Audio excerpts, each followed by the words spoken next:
चलिए शुरू करते हैं। इसके पिछले क्लास में हम लोग वक्रता केंद्र के बारे में जाने थे।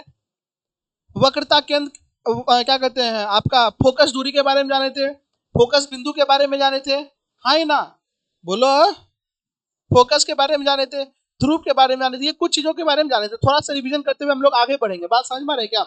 चलिए आज का ज्यादा लंबा क्लास नहीं लेंगे, थोड़ा सा हम लोग रिवीजन करके आगे बढ़ेंगे। चलिए यहाँ ध्यान दीजिएगा। वक्रता केंद्र के बारे में क्या समझे थे? मान लेते ये कोई मेरा क्या है बाबू, आपका दर्पण है। ध्यान से सुनिएगा, ये मेरा कोई दर्पण है। इस दर्पण का नाम है, ए भाई तू काहे पागल हो रहा है? इस दर्पण का नाम है मेरा कौन सा, जल्दी बताइए। अवतल दर्पण है। ये भाग रजित कहलाएगा। दर्पण कौन है? अवतल, अवतल दर्पण है ये, क्योंकि इसका जो परावर्तक सतह अंदर धसा हुआ है। किधर धसा हुआ है? अंदर धसा हुआ है। अब आप बताइएगा, ये मेरा अवतल दर्पण है, ये कोई ना अवतल दर्पण बना कैसे होगा? कोई ना कोई कांच का गोला होगा।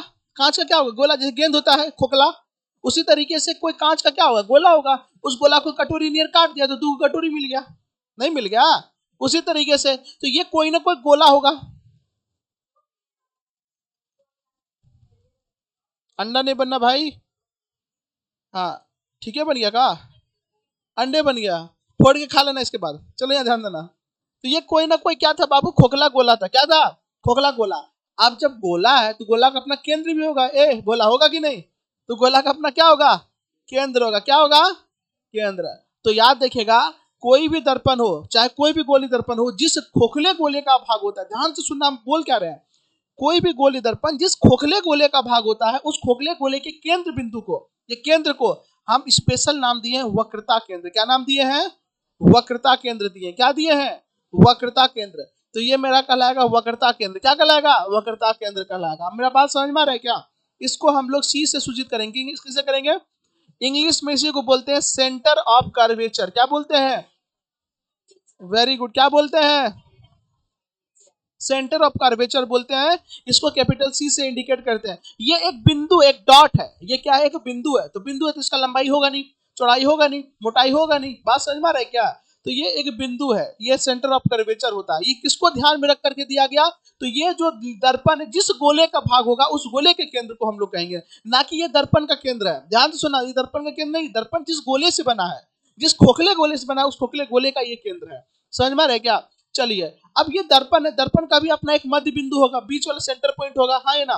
तो इस दर्पण का भी एक कोई ना कोई मध्य बिंदु होगा। मान लेते हैं ये मध्य बिंदु है। तो दर्पण के मध्य बिंदु को हम लोग बोलते हैं ध्रुव। क्या बोलते हैं? इंग्लिश में बोलते हैं पोल। क्या बोलते हैं बाबू? जल्दी बोल। क्या बोलते हैं? पोल बोलते हैं। क्या बोलते हैं? पोल। अब यहाँ देखो, वक्रता केंद्र और ध्रुव को मिला दिए, एक रेखा खींच दी है। ये रेखा कहलाएगा आपका प्रधान अक्ष। क्या कहलाएगा? यह मुख्य अक्ष कहलाएगा। क्या कहलाएगा? मुख्य अक्ष को हो, प्रधान अक्ष को हो, प्रिंसिपल एक्सिस को हो, जो कहो एक ही है, खाली एक ही आदमी, अलग अलग नाम है। बात समझ में आ रही है क्या? तो इसको हम लोग कहते हैं मुख्य अक्ष। तो आप बोलिएगा वक्रता केंद्र और ध्रुव से होकर जाने वाली रेखा को क्या बोलते हैं? मुख्य अक्ष या प्रधान अक्ष। मुख्य अक्ष या प्रधान अक्ष। इंग्लिश में बोलते हैं प्रिंसिपल एक्सिस। क्या बोलते हैं? Very good. अब यहाँ ध्यान दीजिएगा, ये सी है, ये पी है, यानी ये वक्रता केंद्र है, ये मेरा क्या है? ध्रुव है। इसके बीच में कुछ ना कुछ ये दूरी है। ये क्या है बाबू? आपका दूरी है। तो ध्रुव और वक्रता केंद्र के बीच का जो दूरी है, इस दूरी को हम लोग कहते हैं वक्रता त्रिज्या। क्या बोलते हैं? इसको हम लोग बड़ी आर से इंडिकेट करते हैं। किससे करते हैं? किससे करते हैं? अरे बड़ी, बड़ी यहां से नहीं रे, बड़ी आर से। किससे करते हैं? बड़ी आर से करते हैं। बात समझ में आ रहा है क्या? अब ये सुनो, हल्ला नहीं, एकदम ध्यान सुनना। इसके बीच में कहीं ना कोई मध्य बिंदु होगा। इस मध्य बिंदु को हम लोग कहते हैं फोकस। क्या बोलते हैं? इसी को फोकस भी बोलते हैं या मुख्य फोकस बोल सकते हैं। क्या बोल सकते हैं? मुख्य फोकस। ये फोकस का एग्जैक्ट परिभाषा नहीं है, लेकिन मोटा मोटी परिभाषा आप ऐसे बोल सकते हैं। अगर आपसे पूछेगा फोकस कौन सी है, तो बोलिएगा वक्रता त्रिज्या के मध्य बिंदु को फोकस बिंदु कहेंगे। क्या कहेंगे? फोकस बिंदु कहेंगे। अब देखो वापस से, ये फोकस और यहाँ पर ये ध्रुव, इसके बीच में फिर दूरी है। इस दूरी का भी स्पेशल नाम है। अब वो क्या है? इसको कहेंगे फोकस दूरी। इसको हम लोग छोटी एफ से, क्योंकि बड़ी एफ से ऑलरेडी कर दिए, इसको हम लोग छोटी एफ से करते हैं। किससे करते हैं? इंग्लिश में बोलेंगे फोकल लेंथ। क्या बोलेंगे? क्या कहेंगे? फोकल, फोकस लेंथ नहीं, फोकल। क्या बोलेंगे? Focal length. फोकल लेंथ नहीं रहे, फोकल लेंथ है। ये क्या है? फोकल लेंथ है। बात समझ में आ रहा है क्या? तो ध्यान से सुनिएगा। पहला हम लोग पढ़े वक्रता केंद्र। वक्रता केंद्र सूचित किससे करेंगे? बड़ी सी से, हाँ ना। अब तुम लोग इन्हें बोला सर हम लोग हिंदी मीडियम में है तो ऐसे कर दे, इससे है? ऐसा नहीं करना, हिंदी मीडियम में तो इसी से नहीं करिए, इसी से करना है। समझ में आया? तो ध्यान रखिएगा। दूसरा वक्रता त्रिज्या, इसको हम लोग किससे करेंगे? बड़ी आर से। किसे करेंगे? हाँ बढ़िया से करेंगे। ठीक है, चलिए अगला देखिए क्या है? फोकस बिंदु। क्या कहेंगे? फोकस बिंदु या मुख्य फोकस भी बोल सकते हैं हम लोग उसको। मुख्य फोकस, ये जो अभी पढ़ा रहे हैं ना, ये मुख्य फोकस वाला, इसको हम स्टार मार देते हैं क्योंकि ये एक्यूरेट नहीं है। ये एक्यूरेट नहीं है। बात समझ में? जो अभी हम पढ़ा रहे हैं मुख्य फोकस को खासकर, ये इसको हम लोग किससे करते हैं? बड़ी एफ से। किससे करते हैं? बड़ी। बकलोलिया ये बड़ी एफ है। छोटी लगेगा कब? जब इसको पुछड़ी और बढ़ाएंगे तो बढ़ा हुआ है तब। अगला है बाबू आपका फोकस दूरी। क्या है? फोकस दूरी, इसको हम लोग कहते हैं फोकल लेंथ। क्या बोलते हैं? इसको हम लोग किससे सूचित करेंगे? अगला है बाबू आपका ध्रुव। क्या है? इसको इंग्लिश में बोलते हैं पोल। इसको किससे सूचित करेंगे? पी से। एक और चीज आप समझिए जो कि हम भूल गए थे कल बताना, वो है आपका क्या? द्वारक। क्या है? द्वारक। इस द्वारा नहीं है, द्वारक। इसको कहते हैं एपर्चर। क्या बोलते हैं? एपर्चर। अब ये एपर्चर क्या होता है? मान लीजिए ये मेरा क्या है? एक लेंस है, सॉरी ये मेरा क्या है? एक दर्पण है। क्या है बाबू? दर्पण। बाबू ध्यान से सुना, ये एक दर्पण है। ये मेरा अवतल दर्पण है। बकलुलिया कौन दर्पण है? अवतल दर्पण। तो आप देखिएगा अवतल दर्पण का ये वाला छोर और ये वाला छोर के बीच में ये चौड़ाई है ना, है ना? ये वाला छोर और ये वाला छोर के बीच में ये जो चौड़ाई है, यही चौड़ाई कहलाता है द्वारक। क्या कहलाता है? द्वारक, एपर्चर कहलाता है। क्यों? क्योंकि यही ना गेट है जिससे प्रकाश घुसेगा, इसी में प्रकाश हिलेगा, तो यही कहलाता है द्वारक, एपर्चर कहलाता है। आप एपर्चर एक वर्ड सुने होंगे कहां पर? तो याद रखिएगा, ये वर्ड सुने होंगे आप जब फोटो लेते हैं ना, तो एपर्चर आता है। एपर्चर, हाँ ही ना? एपर्चर जब फोटो लीजिएगा ना, तो वहां पर भी वर्ड एक आता है एपर्चर। जब आप फोटो लीजिएगा उसका स्पेसिफिकेशन में जाइएगा, फोटो में देखिएगा वहां फोकल लेंथ लिखा हुआ रहेगा, एपर्चर लिखा हुआ रहेगा, आपका शटर टाइम लिखा हुआ रहेगा, आईएसओ लिखा रहेगा। बात समझ में रहेगा? कई सारा चीज लिखा रहेगा। हालांकि अभी हम आपको दिखा देते हैं अगर मेरे पास कोई रहता फोटो वोटो ऐसा तो।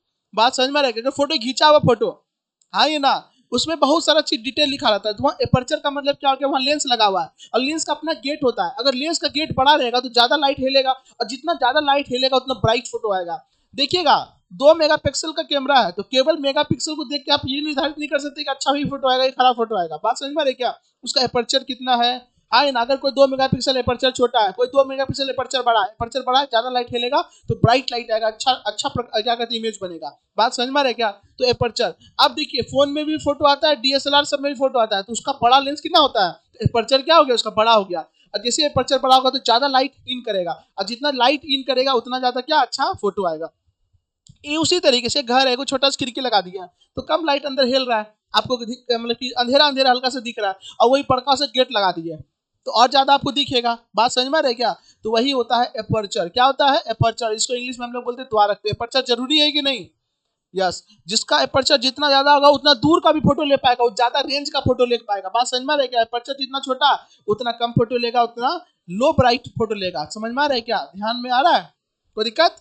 अच्छा आप एक चीज देखेंगे आजकल के फोन में आता है नाइट फोटोग्राफी, आप कर सकते हैं रात में भी, हाँ ये ना? वो कैसे कर लेता है भाई? रात में भी अच्छा फोटो ले लेता है। कारण क्या है? रात में भी अगर हल्का फुल्का भी लाइट वहां पे आ रहा है, हल्का फुल्का भी लाइट, तो भी फोटो ले लेगा। उसका क्या है? एपर्चर को वो बहुत ज्यादा खोल देगा। क्योंकि आजकल जो है ना मैनुअल एपर्चर हो गया। मैनुअल एपर्चर का मतलब आप उसको बड़ा भी कर सकते हैं, छोटा भी, अपने हिसाब से। आप कहेंगे सर जब उतना ही अच्छा फोटो आना है एपर्चर से, तो एपर्चर को खुला कहीं बड़ा कर रख देता है? नहीं। अगर आप खुला बड़ा कर रख दीजिएगा तो ऊपर की तरफ लीजिएगा तो ऊपर से बहुत ज्यादा लाइट आ रहा है। जैसे अब आंख में खूब ज्यादा अच्छा लाइट आ रहा है, खूब लाइट आ रहा है, तो क्या खूब दिखने लग जाता है आपको? तो संसार दिखने लग जाता है? नहीं।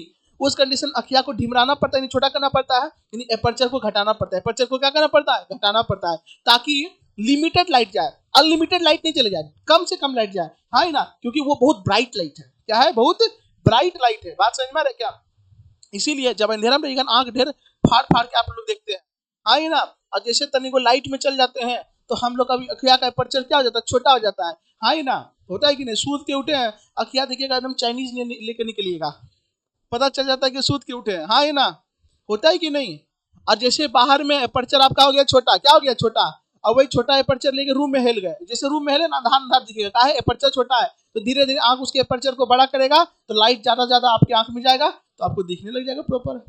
अब इसको अपर्चर मत समझिएगा, ये जो है ये पुतली करे, ये जो है इसको आप अपर्चर नहीं समझिएगा इसको, ये अपर्चर नहीं है आपका, बात समझ में आ रहा है क्या। ये अपर्चर आंख के लेंस में होता है, किसमें होता है, लेंस में, ये दर्पण में होता है, हाँ इसीलिए इसका नाम है द्वारक, क्या नाम है, आप समझ में आ रहा है क्या।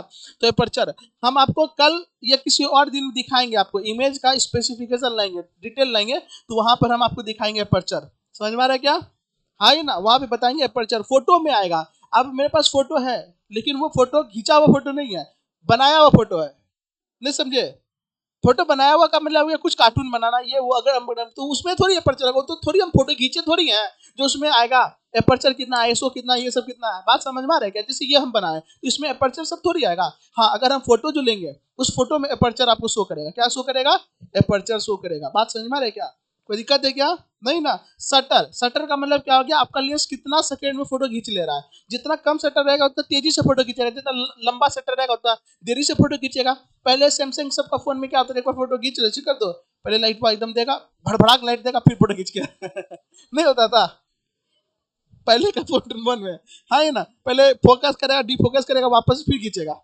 अब देखो क्लिक पे मतलब खींच लेता है, सिंगल क्लिक पे ढाई से खींच लेता है। वही अंधेरे में रहो, अंधेरे में फोटो क्लिक करना देखना थोड़ा सा लेट लगाता है, काहे, अपर्चर को सेट करता है, हाँ ये ना, अपर्चर सेट किया, सब चीज सेट कर लिया, क्योंकि वो ऑटो मोड में है, और ऑटो मोड में वो अपने से फोटो लेना है, बात समझ में आ रहा है क्या। अब मैनुअल मोड में प्रोफेशनल जिसको जानता है कि हमको अभी इतना अपर्चर रखना है, शटर इतना रखना है, आईएसओ इतना रखना है, ब्राइटनेस इतना रखना है, व्हाइट बैलेंस इतना रखना है, तब ना वो अच्छे से फोटो ले पाएगा, तो ये सब चीज मालूम होना चाहिए।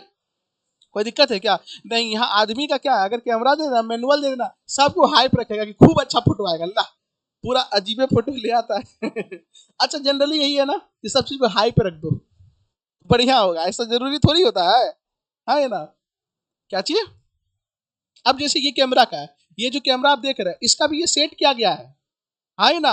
ये जो है ये भी क्या किया गया है, सेट किया गया है, इसको भी हम क्या चेंज कर सकते हैं, इसको भी हम लोग क्या कर सकते हैं, चेंज कर सकते हैं, बात समझ में आ रहा है क्या।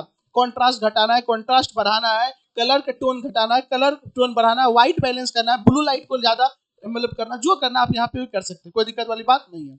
तो द्वारक समझ में आया क्या, कोई दिक्कत। तो किसी भी दर्पण की चौड़ाई को क्या बोलते हैं, द्वारक, क्या बोलेंगे, क्या बोलेंगे, एपर्चर, क्या बोलेंगे, एपर्चर या द्वारक बोलेंगे, एपर्चर या बकलो लिया, हाँ फिल्टर लगाए, हम फिल्टर किस पे इस पे लगाएंगे रे, लोग जो है ना, चलो इधर ध्यान देना, फिल्टर लगाया, हमरा कुछ नहीं मालूम है कि कैसे, जो आया सेट करके गया बस वही है, समझ में आया क्या, हम कुछ नहीं किए हैं, तो फिल्टर लगा के गया है। अच्छा एक दिन तुम लोग को बुला के देखेंगे, ठीक है। चलो अब यहाँ ध्यान देना, पढ़ाना छोड़ दे, आ जाओ, एपर्चर समझ में आ गया, कोई दिक्कत नहीं ना। चलिए एक और वर्ड था एपर्चर, क्या था, द्वारक। अच्छा ये द्वारक लेंस में भी होता है, दर्पण में भी होता है, दोनों में होता है, लेंस और दर्पण दोनों में होता है, ये क्या कहलाता है आपका, द्वारक कहलाता है, क्या कहलाता है दीदी, द्वारक, पक्का ना। चलो अच्छी बात है, अब यहाँ पे ध्यान से समझिएगा,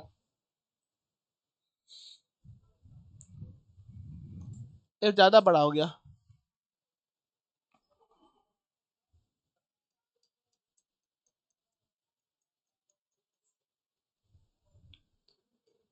एक छोटा सा चीज सीखेंगे। अभी हम एक बात बताए थे, तो वो क्या था, ये जो फोकस होता है, ये फोकस हम क्या बताते थे, स्टार लगाए थे, फोकस और फोकस, मुख्य फोकस, क्यों कि ये जो परिभाषा हम बोले ना कि इसके मध्य बिंदु को हम लोग कहते हैं, ये एक्यूरेट नहीं है, बिल्कुल सही नहीं है, तो क्या सही है, तो अब क्या सही है वो बताते हैं, समझ में आ रहा है क्या, ये है मुख्य फोकस, क्या है, इस मुख्य फोकस के समांतर अगर कोई प्रकाश आ रहा है, क्या आ रहा है, समांतर, समांतर का मतलब आपको समझ में आता है, ये दोनों आपस में कहीं भी एक दूसरे को नहीं काटेगा, अगर मुख्य अक्ष के समांतर कोई भी प्रकाश की किरण आ रहा है तो ये दर्पण में कौन सा घटना घटेगा? परावर्तन का। कौन सा?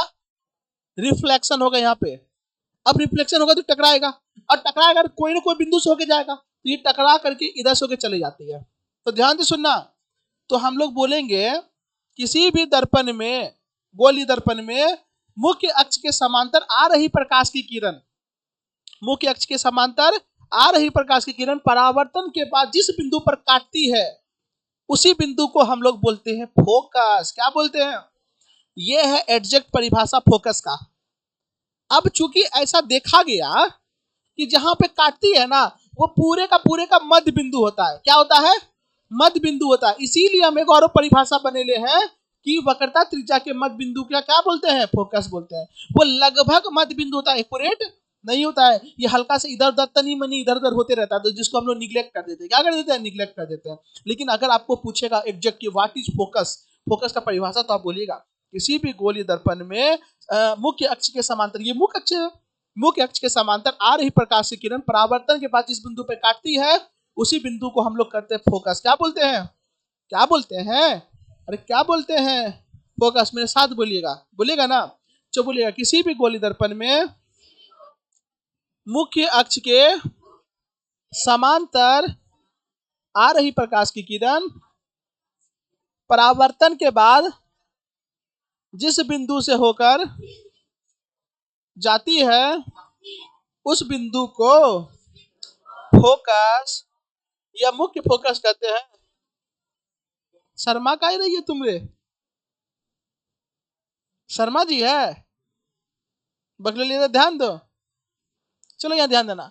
तो बोलिएगा किसी भी गोली दर्पण में मुख्य अक्ष के समांतर आ रही प्रकाश की किरण परावर्तन के बाद जिस बिंदु पर काटती है, उस बिंदु को फोकस कहते हैं। कोई दिक्कत है क्या? नहीं ना। चूंकि जो देखा गया ये बीच में रहता है, ये बिंदु कहाँ रहता है? लगभग बीच में रहता है। इसीलिए यहां से यहां तक को हम लोग क्या कहेंगे? फोकस एफ, फोकस दूरी। और ये भी बराबर है, तो ये भी फोकस एफ कहलाएगा। बोलो हाँ ही ना।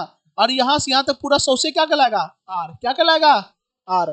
तो ई नहीं कर सकते हैं कोई आर बराबर एगो एफ और एगो एफ, दूगो एफ, तो आर बराबर क्या निकल गया? 2f। क्या निकल गया? 2f। तो यहाँ पर ध्यान देना, ये जो वक्रता त्रिज्या है और ये फोकस है, ये दोनों के बीच में संबंध हो गया। क्या निकल गया? संबंध। कि जो वक्रता त्रिज्या होगा ना, वो फोकस का दुगुना होगा, फोकस का दुगुना होगा।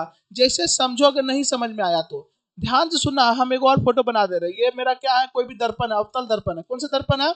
देखियो, दर्पण का नाम लेते चलिएगा ताकि आपको समझ में आएगा ये अवतल है, वो उत्तल, ये अवतल उत्तल। बात समझ में आ रही है क्या? आप क्लियर कर पाइएगा। ये मेरा अवतल दर्पण है, ये मेरा पोल है, ये मेरा वक्रता त्रिज्या सी है, सबका नाम लेते हुए ये मेरा फोकस है एफ है। यहाँ से यहाँ तक का दूरी कहलाएगा फोकस दूरी। जब जितना दूरी यहाँ पर उतना दूरी यहाँ पर, क्योंकि मध्य बिंदु है, तो ये भी मेरा क्या कहलाएगा? एफ ए कहलाएगा। क्या कहलाएगा? F A. और यहाँ से यहाँ तक वक्रता त्रिज्या मेरा क्या कहलाएगा? आर। तो हम देखिए ये जो एगो सिंगल आर है वो दो एफ के बराबर है कि नहीं? तो हम यहाँ से लिख दिए आर बराबर कौन सी बाबू? 2f। आर बराबर, तो यहाँ पे हम कह सकते हैं कि वक्रता त्रिज्या जो होता है वो 2 गुना क्या होता है? फोकस दूरी। 2 गुना फोकस दूरी, यानी वक्रता त्रिज्या फोकस दूरी का क्या होता है? 2 गुना होता है। तो बोलिए वक्रता त्रिज्या फोकस दूरी का दुगुना होता है। अच्छा, अगर पूछेगा एफ क्या होगा, तो एफ बराबर नहीं लिख सकते r/2, है ना? तो यहाँ पे नहीं लिख सकते हम फोकस दूरी बराबर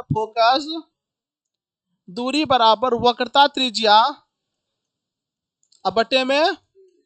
तो कोई बच्चा ये बोलेगा कि फोकस दूरी वक्रता त्रिज्या का आधा होता है, तो क्या गलत बोल दिया? और कोई बच्चा बोलेगा वक्रता त्रिज्या दुगुना फोकस का दुगुना होता है, तो भी सही है। या फिर फोकस दूरी जो होता है वक्रता त्रिज्या का आधा होता है। अब बताइएगा, अगर वक्रता त्रिज्या 20 सेंटीमीटर तो फोकस दूरी कितना सेंटीमीटर? 10 सेंटीमीटर। कितना सेंटीमीटर? अब कौन बोला 40? जल्दी बताना। हम क्या बोले? अगर वक्रता त्रिज्या ये 100 से कितना है? 20 है, तो फोकस कितना? 10। अब बताना, तुम बताओ, तुम अगर फोकस मेरा 10 है तो वक्रता त्रिज्या कितना होगा? अरे पकड़ लिया। अगर फोकस मेरा कितना है? 10 है, तो वक्रता त्रिज्या कितना होगा? 20। दुगुना हो जाएगा। समझो थोड़ा सा बात को। तुम बताना, अगर मेरा पूरा का पूरा ये 5 है यानी फोकस दूरी मेरा क्या है 5 है, तो वक्रता त्रिज्या कितना होगा? फोकस दूरी 5, वक्रता त्रिज्या 10 होगा, इसका दुगना बड़ा ना होगा। ये हमेशा याद रखना, फोकस दूरी छोटा होगा, वक्रता त्रिज्या बड़ा होगा। बात समझ में आ रही है क्या? बैठ जाओ, तुम बताना, खड़ी जाओ। अगर यहां से यहां तक पूरा 100 सेंटीमीटर है तो फोकस दूरी कितना होगा? 50 होगा। वेरी गुड, देखो तेज है, ताली बजाओ। चलो बैठ जाओ। चलो तुम बताएगा, अक्कर बक्कर बम बे 80 90 पूरे 100, तुम बताओ। 100 तुमने पाया इसलिए तुम्हें खड़ा किया। यहां से यहां तक बताना, अगर यहां से यहां तक 120 है, ये कितना होगा? हाँ देखो, लड़का सही बोला, ताली बजाने बोले हम, हमको उम्मीद था बताएगा। चलो बैठ जाओ। बात समझ में आ रहा है क्या? कोई दिक्कत? अंजलि तुम बताएगी, ए अंजलि तुम बताना, अगर ये मेरा 17 है, ये मेरा कितना है, तो ये पूरा कितना होगा? 34 होगा। वेरी गुड, बैठ जाओ। समझ में आ गया क्या? यानी वक्रता त्रिज्या जो होता है वो फोकस का दुगना होता है। तो अगर आपसे पूछेगा निम्नलिखित में कौन, ध्यान से सुनना, निम्नलिखित में कौन वक्रता त्रिज्या और फोकस दूरी के बीच के संबंध को बताता है? निम्नलिखित में कौन? पहला नंबर F बराबर 2R, दूसरा नंबर R बराबर 2F, तीसरा नंबर R बराबर 3F, चौथा नंबर F बराबर 3R। बताओ कौन बताता है? हाँ, सेकेंड नंबर R बराबर 2F। ये वक्रता त्रिज्या और फोकस के बीच के संबंध को बताता है। किसको बताता है? संबंध को बताता है। क्या बात समझ में आया? कोई दिमाग में गया? पक्का? चलो अच्छी बात है, ये समझ में अगर आ गया तो अच्छी बात है। अगर आपसे पूछे फोकस या मुख्य फोकस किसे कहते हैं, तो क्या बोलना है? बोलिएगा किसी भी गोलीय दर्पण में मुख्य अक्ष के समांतर आ रही प्रकाश की किरण परावर्तन के बाद जिस बिंदु पर काटती है, उसी बिंदु को हम लोग क्या बोलते हैं? फोकस बिंदु। चूंकि फोकस बिंदु जो होता है वो वक्रता त्रिज्या का आधा होता है। क्या होता है? आधा होता है। बात समझ में आ रही है क्या? इसीलिए हम लोग बोलते हैं R बराबर 2F या F बराबर R/2। कोई दिक्कत है क्या? पक्का ना? चलिए अच्छी बात। हालांकि ये प्रूफ भी करना है तो हम आराम से प्रूफ करेंगे, इसको हड़बड़ा के नहीं करेंगे। एक और प्रूफ है, प्रूफ जब भी करेंगे एक साथ सभ्य करेंगे। बात समझ में आ गई? टेंशन नहीं लीजिएगा। हम ये प्रूफ करके दिखाएंगे R बराबर, लात मार रहा है, हम ये प्रूफ करके दिखाएंगे R बराबर 2F कैसे होता है। बात समझ में आ रहा है क्या? यहाँ तक किसी को कोई दिक्कत? एपर्चर समझ में आया? बोलो हाँ या ना, पक्का ना? चलो तुम बताना दीदी, ध्रुव किसे कहते हैं? जल्दी बताओ, ध्रुव किसे कहते हैं? किसी नहीं, गोले के नहीं, किसी भी दर्पण के मध्य बिंदु को, गोली दर्पण के मध्य बिंदु को क्या बोलेंगे? बैठो दीदी, तुम खड़ी हो जाओ, तुम बताना जल्दी से, फोकस किसे कहेंगे? जी हाँ,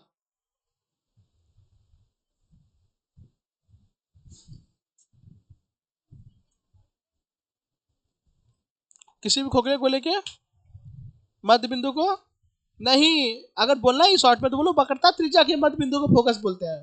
पीछे फोकस दूरी बताओ किसको कहते हैं? फोकस दूरी, हाँ।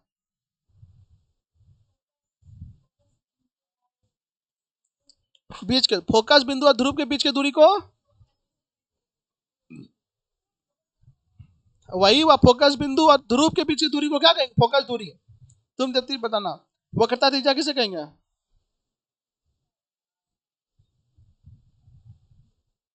आगे वक्रता त्रिज्या, वक्रता केंद्र और ध्रुव के बीच की दूरी को क्या कहेंगे?